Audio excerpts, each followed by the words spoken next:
They say revenge is a dish best served cold. But they're wrong. Revenge is best served hidden, right in plain sight, tucked away in the margins of a ledger that no one thinks to double-check. My name is Elias. For 12 years, I was the loyal shadow to Marcus Thorne, the CEO of Thorne Logistics. I wasn't just his assistant, I was his ghostwriter. I was his memory. I knew the cadence of his voice, the precise temperature he liked his office, and exactly which secrets he kept behind the triple-locked door of his private study. I lived for that company. While others went home to their families, I was the one verifying supply chain routes at 3 in the morning. I thought I was part of the foundation. I thought that loyalty bought you security. But 2 months ago, I learned that in the eyes of men like Marcus, loyalty is just a depreciating asset. He didn't just fire me. He orchestrated a masterclass in professional execution. He framed me for a series of complex accounting errors, diverting small amounts of capital into an account he had set up in my name months prior. He did it to avoid paying a massive severance, yes, but mostly he did it to erase me.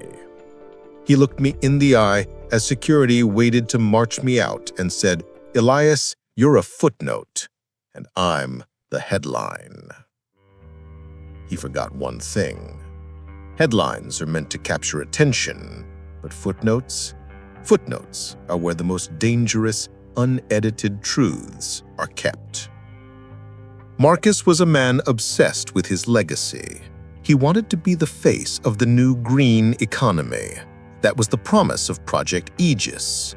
On the surface, it was a revolutionary green energy initiative, a way to make global logistics carbon neutral, using a new fleet of hydrogen-electric ships. It was the darling of the stock market. But beneath the slick marketing and the polished glass of the Thorne Tower, Project Aegis was a hollow shell. I discovered it a year ago.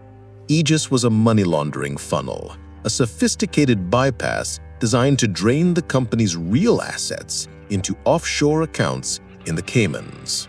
He was strip mining his own company, preparing to sell it as a shell before the reality of the failed technology caught up to him. When security escorted me to the elevator, my hands shaking as I held a cardboard box of my belongings, Marcus smiled. He thought he had scrubbed every hard drive. He thought he had erased every digital footprint I had ever left on the Aegis servers. He was right. I didn't have a single file on a computer. But Marcus was a man of high-tech vanity, and he hated looking at screens to do real work. He liked the weight of paper. He had asked me to shred the physical ledgers from the early days of Aegis, the ones that listed the real vendors, the real shell corporations. I never did. I kept them tucked inside the false bottom of a file cabinet he never touched. I walked out of that building with the evidence of his $100 million fraud hidden underneath my old performance reviews. I spent the next 6 weeks in a state of hyper-focused isolation. My apartment felt like a tomb. I watched from the window as the Thorne Logistics stock price climbed to record highs. Marcus was on the cover of every business journal. They called him the architect of sustainability. Meanwhile, my bank account was draining. Because of the fraud Marcus pinned on me, I was radioactive in the industry. Every interview ended with a cold handshake and a "we'll be in touch." I spent my nights in the dark with only the glow of a desk lamp, mapping out the architecture of his greed. I traced the wire transfers. I cross-referenced the ghost ships with port logs from 3 different continents. The paper trail was messy, but it was undeniable. I knew I couldn't go to the authorities yet. Marcus was a generous donor to the local political machine. He had lunch with judges and golfed with the chief of police. If I tried to blow the whistle would be silenced before I could take a breath. So I looked for a different angle. I looked for the one person Marcus had burned even worse than me, his ex-wife, Sarah. Sarah didn't want the money. She had enough of that. She wanted the truth about why her divorce settlement had been so strangely low. I met with her legal team in a windowless office on the outskirts of the city. For 3 weeks, I taught them how to translate the language of fraud. We didn't build a criminal case first. We built a forensic audit. We waited. We waited for the night of the Aegis launch gala, the night he invited the world to witness his greatest triumph.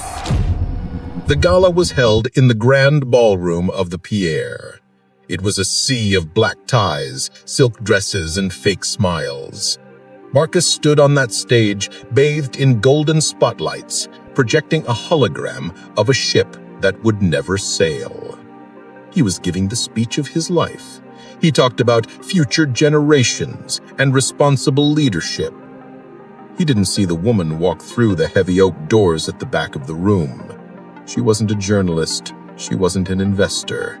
She was a process server, hired by Sarah's attorneys, but acting as the delivery mechanism for a surprise court-ordered asset freeze. The room went silent as she walked right up the center aisle. She handed Marcus a red folder. He laughed at first, thinking it was a fan or a prank. Then he opened it. The hologram behind him flickered. A technical glitch, or perhaps poetic justice. It took 48 minutes for the first news alert to hit the guests' phones. Thorn Logistics' stock price wasn't just dropping, it was in freefall. The audit I had prepared had been leaked to the SEC simultaneously. By the time Marcus reached the lobby, the black SUVs weren't his security detail. They were the FBI. I watched the footage from a quiet bar across the street. I didn't feel joy. I felt a cold, deep satisfaction. I had given the feds the key to the humidor in his office, the one where he kept the physical drive of his secret accounts. He never changed the code. 06-12-08. His daughter's birthday. The one he always missed to stay late at the office. Marcus called me from the holding cell. He didn't scream. He sounded hollow. He asked me how I could justify ruining the lives of the thousands of employees at Thorn Logistics. I told him the truth. I didn't destroy them, Marcus. You did the moment you made them the collateral for your vanity. I'm just the footnote that explained how you did it. Justice is rarely a dramatic explosion. Usually, it's just the sound of a pen signing a document. It's the realization that you were never as smart as you thought you were, and that the people you stepped on have the best view of your weaknesses.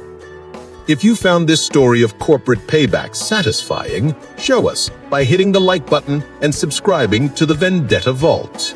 We document the moments where the silent finally find their voice.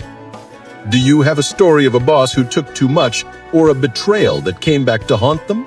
Share your story in the comments. We might just turn your receipt into our next episode. Stay sharp. The truth is always in the details.